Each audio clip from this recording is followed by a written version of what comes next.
everyone, it's Chris Wilder. Again, I'm flying solo without Lawrence Kane because I'm still on the road doing the Animal McYoung barbecue interviews. And if you've been listening to them, I hope you've enjoyed them. We've kind of interspersed them with our regular programming as kind of a treat. And I know that I've been enjoying them. And one of the folks I've got here, I think you're really going to like, is Bob Orlando. Bob is a Dutch, Indonesian, Chinese, and Filipino martial artist. But Bob, you don't look Filipino to me. No, I'm American. The nice thing about living in this country is all these people with all these skills, they come here. I don't have to go there.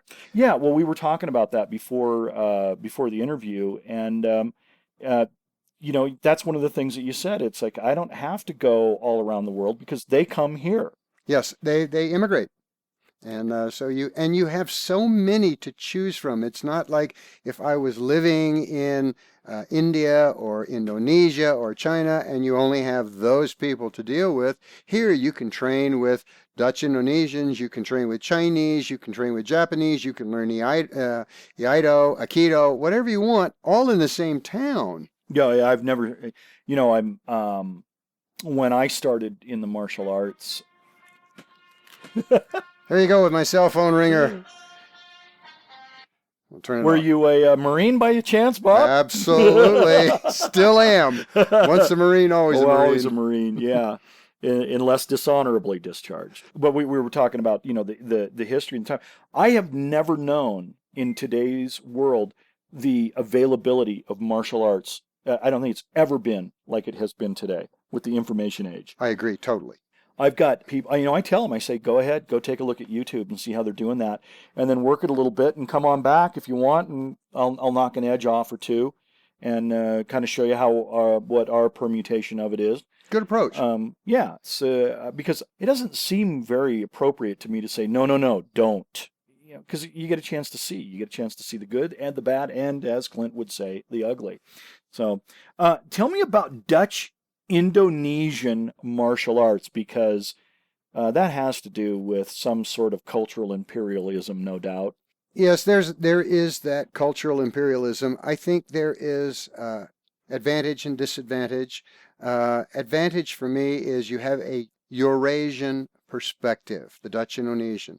You have a very pragmatic people like the Dutch who come at it, and instead of doing something where they've got 22-inch thighs and they're supposed to drop to the ground into various stances, that the indigenous Indonesians, they have smaller legs, they can drop and their legs can practically tie themselves into a knot. Their whole physical basement is different. Totally different. They don't sit in chairs, they squat more, and the Asian squat. So they're from childhood. Childhood, so the hips develop different and everything else.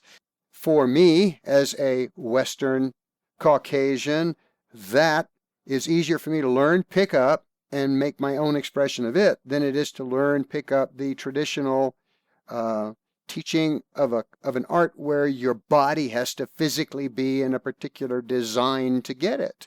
And so when I ran into Willem de Tours and trained with him, and we also got to see plenty of times with his brothers, Maurice, Paul, his younger brother Victor, and you would compare what they were doing, and they were teaching more. Maurice and Paul and Victor, though it was Dutch Indonesian, were still teaching more Silat, whereas Willem was teaching more a mixture of Kuntao and Silat. In his lineage, he was studying with both at the same time. Tell me the difference. What is Kuntao? What is, for those people that don't have any experience in that, what are we talking about? The best description in my mind is it is classical Kung Fu mixed with Silat. And the mixture can be 10%, 15, 20, 30, 40. It can be all the way up to 90, where you're doing 90% Silat and 10% Kung Fu. But it's the fighting core. Imagine the British fighting the French, and they lined up, and you can see them shooting at each other, and entire groups of guys just drop from the rounds of fire. Then they come to the United States, and we go, wait a minute, we're taking too many losses. We're going to fire at you from out in the woods, and we're going to cut you down that way. The British were still using the formal, approved rules for fighting. Yeah. Well, the Chinese had these formal rules. They'd face each other, they'd wave their arms, they'd get in their stances, yeah, and then they run at each other, do whatever they do, then they back up and do it again. Then they go to Indonesia, and the Indonesians don't play by those rules. And it's like they were very matter-of-fact brutal. And the Chinese go, oh, so the classical rules and methods aren't going to work with people who don't fight the classical way. Yeah. So, since they were in an Indonesian country with 99% being Indonesians, it was easy to draw in the stuff that they saw. It was harder for the Silat players to draw from the Chinese. There were fewer of them around. So the Chinese art absorbed, sometimes intentionally, sometimes not, Indonesian skills and tools that they hadn't used before. For example, to most people, there's a classical elbow. Okay, that's it. One fist chambered at the hip, one fist in front of you, that's your elbow. And I read one book where they said, yeah, everybody does the elbow the same, so we'll just skip on the Indonesians. But to the Indonesians, you have a long range, a mid-range, and a short-range elbow. So they have a finer focus on it because they practice it a lot. And so Kuntao is Chinese and Indonesian stuff mixed together. But most people don't know that, so you get redundant. You say we do Kuntao-Silat, because that identifies the mixture element, but it's redundant. It's really, Kuntao really is Chinese and Indonesian mixed together. Oh, sure. I see what you're saying, yeah. And from the Chinese, we're not going to do the classical art anymore. We're going to learn how to kick some serious tail here. And it went to their fighting roots that were the roots to Kung Fu, to classical, pretty arms waving in the air with fingertips pointed out, Kung Fu. And so it was a very brutal art. The Chinese brought to it an aggression. Their characteristic was attack, attack, attack. If it's Thursday, hit them. If it's your mother's birthday, hit them. If you're not sure what day of the week it is, hit them. So they would do that, and very aggressive. The Indonesians prefer stealth and position. They will work you into the proper position and drop the hammer. As I describe it in my book, Indonesian Fighting Fundamentals, if you had an Indonesian on one cliff and then there's this huge gorge and you got a Kuntao on the other side of the cliff and they're fighting their opponents, the Indonesian would work and work, and it's 1,000-foot drop. He'd work and work and work, and then wham, that guy would fall 1,000 feet, crashing to the bottom. Where the Kuntao, he goes, okay, he sends the guy down the cliff too, but what he's going to do is he's going to hit the cliff wall every 100 feet. So the Kuntaoers use punishment to get the guy into the position that they want. The Silat players use stealth to get the guy into the position that they want. Your book, Indonesian Fighting Fundamentals, where can I get that? You can get that from Paladin Press, along with the companion video, Fighting Arts of Indonesia. Oh, get out. We also have Reflex Action, which covers hand drills and hand skills developing to fighting skills. So you're going from hand drills to fighting skills.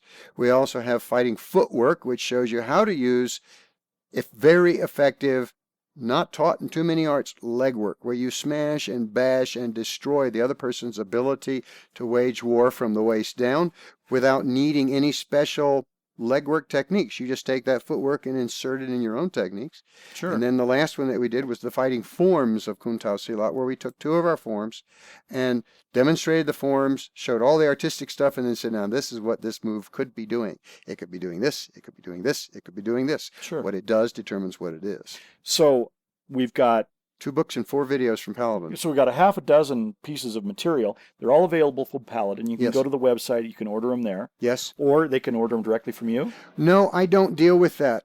Okay. I actually point the person to the Paladin website. Sure. Otherwise, I've got to deal with retail sales tax, and yeah. I don't want to mess with that. Yeah. Well, keeping life simple.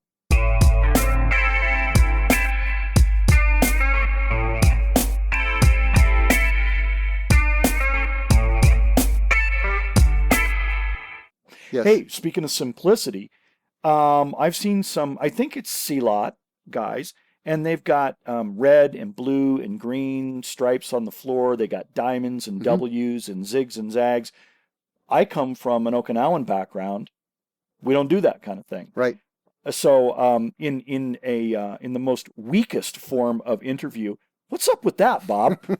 What you're talking about is often referred to as a panchar, and they say it's a platform, a table, and they draw it out there. For our fighting footwork, we show 2 patterns. One's a zigzag, and the other is like you've got an M on one side of the line and it goes to the M on the other side of the line and back and forth. So we've got the zigzag and what we call the Mickey Mouse. You could overlay those two and come up with diamonds. Then you could lock up all the diamonds together, lay it out on a whole table, and you have essentially the Kabbalah. No. or the Panchar in that particular case. We prefer the simple. And when we do the patterns, the pattern only shows where your feet are placed, not how you got there. It's not like I did a zig and a zag to get there. I might have made a straight line. But sure, from these where are the data points. Correct. They're the data points. And they are helpful when you are learning the footwork to know, okay, I'm going to get in this position. I'm going to get in this position. But we prefer simplicity to complexity. Things can be sophisticated and not complex. But they can be complicated and not be sophisticated. Let me talk about me for a minute, Bob. Okay. I agree with you wholeheartedly. I will tell my advanced students, no, it doesn't need to be that complex. And they're like, well, what about it's like, no. It's like nature. Nature builds complexity, but it builds it out of simple commands. Correct. And so if you go to the root simple command, you're in business. The complexity may be determined by the situation. It is not the content that changes, it's the context that changes. Agreed totally. Indonesian Fighting Fundamentals was a great title because I believe learn the fundamentals and everything else will come to you. I use the example all the time. We have 26 letters in our alphabet. We've got vowels and consonants. Learn how to use those letters. Learn the vowels and consonants. Learn rules like I before E except after C. And you can spell a lot of words. Then you learn how to write sentences. Oh, you and I are having a conversation. We're using the same 26 letters. We're using the same vowels and consonants. We're using the same rules to the conversation on words that we put together. Mm-hmm. Take and apply that to your martial skills. Learn the 26 letters of your martial skills, and they don't have to be 26 of them. Okay, some languages have less. Chinese have way more. Personally, I prefer less. Learn the basic roots to how you put words together. You'll learn the same way how you put techniques together. Understand that, and you can have a conversation, crashing and bashing, that you've made up to meet the specific situation, conversation, training that you're trying to give the other guy so he learns better behavior. Well, I'm gonna underscore this because you and I have not talked about this previously, but I concur with exactly what you're saying. I say it a little bit differently, but it doesn't make any difference. It's the use of different letters and words, but we're coming to the same conclusion. Yes. And I would say this to anybody that's listening to this podcast: rewind it, go back to what Bob just talked about, the last 2-3 minutes. Go take that and apply it to your art. Yes. And do it with some discipline and some rigor, and you're going to find your art change, and you're going to find it change for the better. Absolutely, and you don't need 1,000 techniques. In our system, what I teach, and it is a system, as an engineer, I've got it all organized and this, that, and the other stuff. The way we teach is break it down, learn the basic movements. We only have 47 techniques, from white to black. Yeah. We only have 7 forms, from white to black. We only have 10 hand combinations. We have 6 basic lankas. That's it. What's a lanka? A lanka is the leg work, positions, drills, training methods that you use to educate your legs, Sure. to get comfortable. Okay. When I was growing up, if you stepped on your grandmother's foot, you'd jump off of it going, I'm sorry, Grandma, I'm sorry. If you did that to a Marine, he'd kill you with his spit-shine boots. But if you got comfortable stepping on feet, their brain goes to, what's that?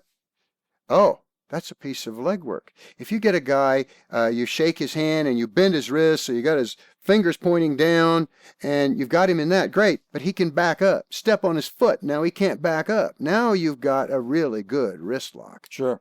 So the leg work comes from the lankas, and you could say leg work, and that could mean anything, but once you say lanka, then they hopefully learn, oh, that's an Indonesian term. Oh, are you doing Indonesian leg work?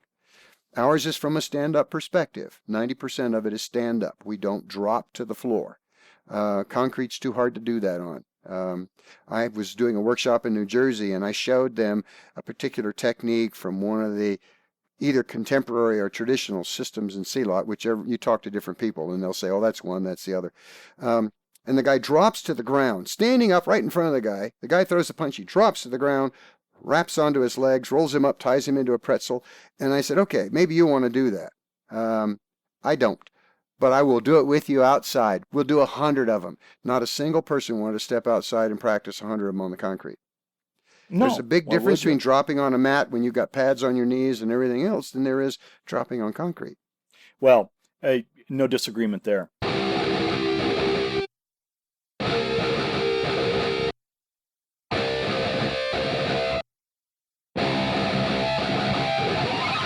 You've experienced some pretty substantial injury, and I don't think it necessarily came from the martial arts. No. But let's take a minute and talk about working through that. Okay. What was your injury and how did you work through it? And what would your advice be to martial artists who experience these sorts of injuries? Not particularly the one you experienced, but Sure. Injuries that can actually make you really contemplate, I don't think I'm doing this anymore. Well, let me point out some of the injuries that I've had. C4, 5, 6, and 7 in my neck. Those cervical vertebrae have been fused together because I had 2 herniations there. I've had my right knee scoped twice, my left knee scoped once.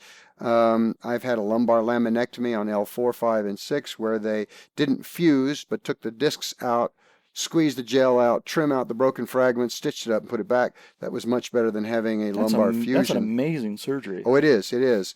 I also have a current herniated disc in C7T1, and we're still working on how to get to where I can go back to working out at the gym doing that. But I'm still training. I'm still teaching. I'm still having fun.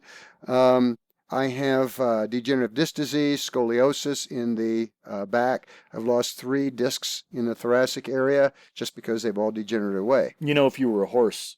Oh yeah, I wouldn't want anybody sitting on a saddle on my back. I can tell you now. We'd shoot you. Fortunately, I have learned so much from my teachers that getting older has made me wiser and smarter. Instead of punching a guy in the head, for example, or even punching him in the body, I'll use an elbow to the body. I'll even use an elbow to the head, but I'll poke him in the throat. Or I'll use the web hand in the throat. We train smarter, not harder. We also train a little slower. Now we have heavy bag work. You can see that on YouTube. 30-second drill we've got there. We've got a double-in ball that we use. If I were going to be looking on YouTube, what would I search to find that? Bob Orlando. Okay. Put it in quotes and you'll find it. Or you go to my website, www.orlandokuntao.com. And as soon as you enter the website, you're thrown into the site map. And you can see the little YouTube logo that highlights this is from YouTube. I want to make sure that everybody gets this right. Of course, it's W and it's Orlando. Just like Florida. Just like Florida. And Kuntao is spelled C-U-N. No, K-U-N. Oh, K-U-N. K-U-N-T-A-O. .com. Yes, OrlandoKuntao.com. Okay, got it. And on that site map, you can go down to YouTube clips. It's just right there, and there are 4 of them. Sure. So these are the ones that we shot in our school, not counting the 3 that Paladin has out there for reflex action, fighting footwork, and fighting forms. So you can see the 30-second drill there. You can see our double-in bag drill there. You can see a Lanka 6 application where we show you this is Lanka 6, but this is one of the ways you could apply it. We show a short clip of this is how we teach forms. Teaching forms is a great way to go into how you train even when you've had all these injuries. And you have to be smart and let your body heal. But then when you start back, you have to be smart and blend it back in. But then you have to realize, and those injuries were so great. They said, Bob, you can't spar anymore. You can't kick to the head anymore. Mm-hmm. You can't do the cool stuff. So let's work on the self-defense stuff. And I'm still digging in that same bucket. And after 42 years, I still haven't reached bottom of that self-defense bucket. So the fact that my back went out within 3 years of starting my training. Now, it went out because all the men in my family on the Italian side suffer from really nasty arthritis. Mm-hmm. And when you get to 60, it really hammers you. That's when the scoliosis sets in and the degenerative disc disease. But I already had a weak back. That was the best blessing in my life at that time because it forced me to get away from the stuff that I could do and get into the stuff that, I don't know that I need that, but I got into it. And it's more effective. When you teach forms, a lot of people don't appreciate them. Let me ask you this, Bob. Okay. How old were you when that injury came? I was 29 years old. I started when I was 26. Okay, so according to the Jungian theory of life, you've moved from the athlete and transitioned into the warrior phase of life. True. And what happened is that injury actually accelerated you into the statesman role faster than you normally would have come to it. Absolutely. That's why I call it a blessing. Yeah. I call it a blessing in a black envelope.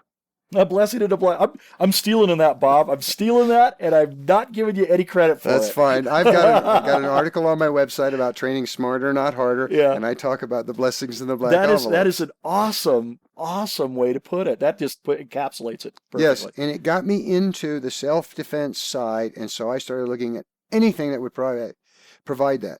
Now, the training of forms is a great way to look at that. I use a life example. I use several life examples when I describe that, but the prominent one is aging. When you are 7 years old, I don't care how cute you are as a boy, or I don't care how cute she is as a girl, you will look at her and say, yeah, maybe she can play with us, and then you go right back to what you're doing. Yeah. When you're 17, totally different perspective. We added 10 years. Now your tongue is hanging down to your belt when you're looking at that drop-dead gorgeous 17-year-old. Oh, I see some value in her. It's a different kind of value than when you have been married to the same wonderful woman for 30 or 40 years. Mm-hmm. Now you have an appreciation and a value, someone you want to protect and do anything for because she's most precious, more than when it was just physical.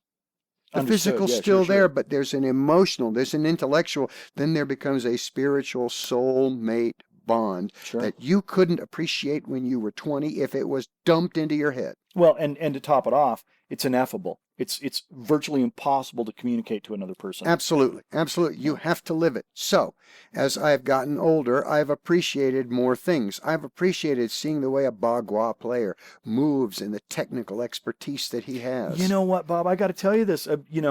I have spent probably the last 6 months digging up fencing videos and reading about fencing because I'm looking for that moment, that moment when that tripwire fires and with that epee they go for the touch. Yes.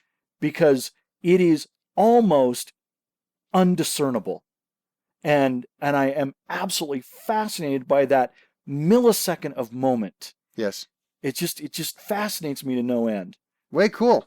Try Scottish country dancing. That's really good too. I do it. He was married in a kilt. Let me get this right. It's an Italian guy teaching Dutch Indonesian arts, married in a kilt, doing Scottish dancing. Absolutely. You are a Renaissance man, my friend. You are a Renaissance I love man. It. Talk about the training through the injury and so forth, and it changed it. You had students at the time? Yes. When I first had the back injury, I didn't have students. I was just a green belt under Al Dacascos. Sure. And then nasty interspatial disc infection, so it knocked me out for about 6 to 9 months where I couldn't do anything. It was that bad a pain and it had to heal. Well, let me ask you this. Clearly that was a watershed moment. Yes. So when you began teaching, did you teach the way you were taught? Or did you intellectualize it and kind of go through the epistemology of what you're doing and then come out with a different expression? Dacascos uses the term expression, and he uses it a lot. I took what I received from Al Dacascos, Dr. John Cochran, had a PhD in economics, Ron Carlson, and Willem Betwars. I took what they gave me, and I applied it for my sole training goal, training for self-defense. I opened a school so I could train the way I wanted to train, not the way this teacher, but the way I wanted to train because I wanted to meet my goals, and I would incorporate anything that would help it. And so I wrote down, as I was learning from all these people, Dacascos got us into keep a notebook, write down everything you learn, make that notebook, and then I started using stick figures as well as text and this, that, and the other stuff. And I'm really good at the stick figures. You can see it in the workbook that comes with the fighting forms of Kuntao-Silat. That's got you the stick figures and you know where you're going. So my notes have both. So when I left Dacascos, I already had my notebook all the way to black, even though I was only officially a green. I had all the materials because he'd been teaching me private lessons. I was working nights. It was easy. Then what I learned At this time, was he up in Portland? No, he was still in Colorado when I was training with him. Okay. And then he moved to Portland, and that was when I'd had my back operation. He was still in Colorado. I trained with his brothers, Ben, and I'm having a senior moment on his other brother's name. I apologize for that. Trained with them for a while, but I found I could not do that style My back would not do it. So then I got into Kempo, but I didn't learn any Kempo techniques. The teacher, John Cochran, said, you just need to fight. You need to crash and bash. And that was what we did. And he gave me confidence in my ability to fight somebody. Then he closed his school, hard to keep him open. I ended up training with Ron Carlson. He had some great self-defense techniques, good movements, taught him very, very well. And so I trained with him and I learned appreciation for self-defense. Then I ended up opening up my own school at that point in time. And I took all those notes and all that information and I would write it down and I developed my curriculum. And I even have a 35-week schedule that we follow. And we repeat it every 35 weeks. We tweak it here and there. This last year, we've added the week 35. And I put that thing together about 12 years ago. It took me literally 3 24-hour days to do it. I mean, I worked, the whole time on doing that.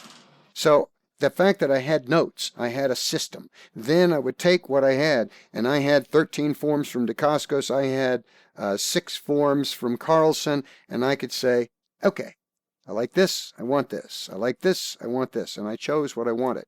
And then with Ron, I said one time to him, and he's a fellow Marine, and he's a great guy to put up with a statement from a student like this. Ron, you got some great techniques. I think the forms suck, but you got great techniques. And he didn't kill me. What forms was he doing? Well, they were forms that he had picked up from a man, Bob Rapue.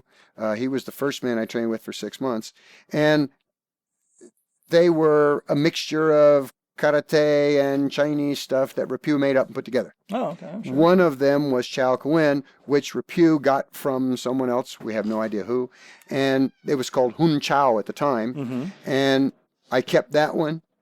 And this move I don't do, so we're going to change it to this. So we made our own expression of it. And we called it Chow Kai Win because we understood it was from Professor William Kwai-Sun Chow. And we didn't want to call it Chow Kai Win because I didn't want to, or Hun Chow, the original name, and I don't even know if it had a name that was more original than that. But we didn't want to reflect negatively on anyone with our changes. What if they were bad? So we called it Chow Kai Win, Chow's form. And we do it our way, and my students love it. It's a good form. They see it on the YouTube clip that we have out there. So we took all that and made it our expression, but the focus remained practical self-defense. So chambering the fist at the hip was tossed out because it doesn't work in the MMA. You've never seen it in boxing, and you really don't see it too much in karate tournaments. Except when they have a habit of pulling it back before they fire. That's like, I want to go to Denver. Good, here I am in Castle Rock. Go back to Colorado Springs first and then drive up to Denver. Guess what? It'll take me longer to get there. Sure. So we eliminated things like that. We learned, since 90% of the martial arts teach a presented punch, right foot forward, right hand forward. Anybody see that in the boxing ring? Anybody see that in MMA? Anybody see that in the street? No. We're practicing. We're giving a guy a punch that he's not going to see in the street. So we made sure that our training, when the bad guy punched at you, he was in a left lead firing a right cross. I often say this. What army in the world trains one way and fights another? Absolutely. The dead army. Yeah, that's for sure. That's for sure. So we changed things like that. Yeah. Whatever we did had to contribute to either our strengthening, conditioning, our stances, and we do all the stances, but they all had to contribute to our self-defense goal. If they did not, I wouldn't throw them away. I'd set them on a shelf, because who knows, 20 years from now, I might see some value in that I didn't see before because I wasn't bright enough. Yeah. No, boy, that's the truth. I can look back on some things that I said and did 25, 30 years ago. Oops. Yeah, and it was just like, wow, man, that was just young man's mouth popping off. In the world of martial arts, which you've been in now for a long time, you've made adjustments, you've been really creative, as we've used the word expressed, expression and everything. Tell me, and I'm going to drop these both on you at the same time, and you can take them in any order that you want, but if you were going to list your biggest success in the martial arts, at any level, in any way you want to form that, and then your biggest failure. I've never thought about it that way because I've seen every failure as a change in direction, pointing me to a place I had to go that I wouldn't go if I'd had success sooner. I'm a Christian. Mm-hmm. The Lord Jesus Christ is my Lord, and everything that happens in my life, I have to point to His direction for my life. And I prayed. I wanted to be good at martial arts, but if you don't want me to do it, take it away from me. All He wanted me to do was to willingly give it to Him. Mm-hmm. But then He said, I want to bless you with it. Wow, your bad back, your sore vertebrae in your neck, and not even talking about the shoulder issues that went out, or the knee issues, or the broken leg. I actually had a spiral compound fracture in my left leg. Broke both the tib and the fib, 2 different places, and I had to walk with a cast for a year. But that pointed me in a different direction. Every negative in your life can point you to where you need to go if you have a direction. Well, then this would lead me to believe that you are a stubborn Sicilian. Yes, I am. That has to actually get clubbed once or twice to be put in the right direction. That's the Sinatra side of my family. We are Sicilian. I'm Italian and Sicilian. Come fly with me. That's right. Yeah. The Italian part of the brains, the Sicilian part of the toughness. Yeah. I make no apologies for my absolute, love of Frank Sinatra and Dean Martin. I love them. And I'll tell you why I love those guys. They were pros. And it didn't matter if it were 3 people or 300 people. You paid for a show and you got a show. Yes. So even when they were coming up. And so, when you see those old, and I think this applies to martial arts too, Bob. Let me take a little digression here. When you see those old clips of like Dean and Sammy and Frank, and you're going, wow, look at that. That's all extemporaneous stuff they're doing at the Sands and stuff. No, you're looking at 150 years of training that brings to that moment. That is not 30 seconds and it was just extemporaneous. That was 150 years of combined training of doing 2 shows on Sunday nights, no matter the size of the crowd. Great lesson there in martial arts, I think, for Absolutely. people. So we've established, really, when you look at failure, you don't look at it that way. No. It's a course changer. Sometimes it requires that. You have to, I can only appreciate what a man feels when he loses his wife, because I lost mine at 40 years. She passed away. Oh, I'm sorry to hear that, man. Well, and God's blessed me. You better treat me nice, because He knew it was going to take 2 good women to make me into the man He wants me to be. So I've remarried. And I've got a great second wife. But until you go through that, sure, you can never fully understand it or appreciate it. Yeah. And going through that, as difficult as it was, with that appreciation, has made me a better husband for my second wife. Yeah. And failure, negatives, all those can be looked at as, oh, it was awful, I'm done. Or can be looked at as, this directs me into a place that I have to be. Now, as a Christian, that's easier for me because I know God knows I'm going to accept Him. He then predestines a path for me because I wanted to do that, and He coordinates everything to get me there. Well, Bob, I don't make any secrets of my Christianity, but I also think that by aligning yourself in that manner, you have a much larger scope Yes, you of do. your failure. Because I think that if you tried to, and this is my opinion, I think if you tried to approach it from just a secular humanist point of view, there's no hope. There is no hope. You will just fold over and go, sad as me, and whoa, and okay. Yes, absolutely. That's provided the hope, that's provided the focus, that's provided everything. People will say, Bob, you're a great teacher. And I know I am. I'm a very, very good teacher. But I was gifted with that. Yeah. I didn't get to pick my family. I didn't get to pick this nation I was born in. I was really fortunate. I keep thinking I picked my wife, but I know better than that. But all those are things that directed me and gave me the gifts. And God gets the credit. I just get to have fun with it. Sure. Well, let me say this. It sounds to me like we don't even need to talk about your successes because we already have. That's right. We already have. We already have. Bob, if somebody wanted to get involved in the martial arts, regardless of their style, what's the best piece of advice you could give them? Find a good art. And there are good arts out there. There are some arts that are not, or you could say there are arts that are better than others. Personally, I think that Kempo is a very good art. Chinese Kempo, whether it's Parker or Kaji Kempo. I think Filipino arts, and I go at it from a self-defense perspective. Sure. Filipino arts offer a lot. Very, very good. There are things in both of those arts I don't do with. There are things, Kung Fu is very good. There are things in Kung Fu I don't do. Jiu-Jitsu is good. There are things in Jiu-Jitsu that I don't do. We do mixed martial arts stuff from one position. He's on me in the mount. I do 4 things. I whack him in the groin. That doubles him over. I pull his head down, stick my thumbs in his eyes. He pushes away. I grab digits. Small circle jiu-jitsu. He grabs me again. He's close enough. I bite flesh. I only do those 4 things. A boxer does a hook, a jab, a cross, and an uppercut. They only need 4 things. You got to mix them up good. Find arts that are going to give you roots. Kuntao and Silat, great. But there are things in traditional Silat that I don't do. And then find a training partner and find someone that you can practice. Oh, well, let's see how it will work if I do this. And then get on there, look at YouTube clips, see what some of these guys do. If you see something that looks like it might work, try it. If it doesn't work, set it on a shelf. I don't say throw it away. You might get smart enough that you find it works later.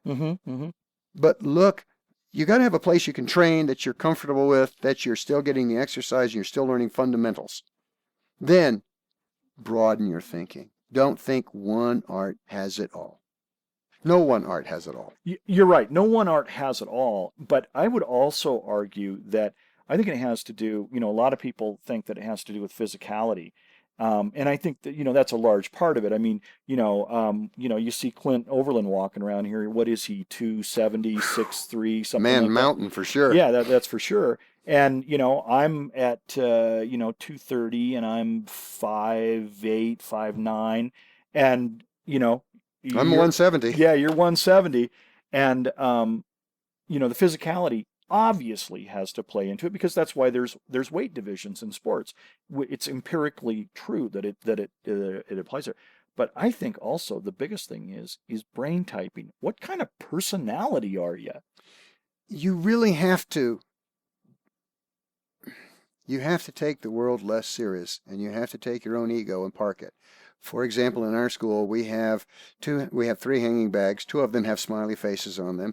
We have 2 air shields with smiley faces on them. We have a bounce back dummy with a smiley face on it. We have a stand on the floor, and you hold it so that you can be kicking on the floor type dummy. It has a smiley face on it, and the only thing that doesn't have the smiley face on it is the trash can. It's got a frowny face. We joke at each other in class. For example, I'll even start it off. You know why it is Sicilian men have this thing for facial hair? It's so that when we grow up, we look like our mothers. So if I can say that, then they can crack jokes at me. I crack jokes at them. I told one of my students, Bill, that looked pretty good. We're looking at you. Forget the pretty. It just looked good.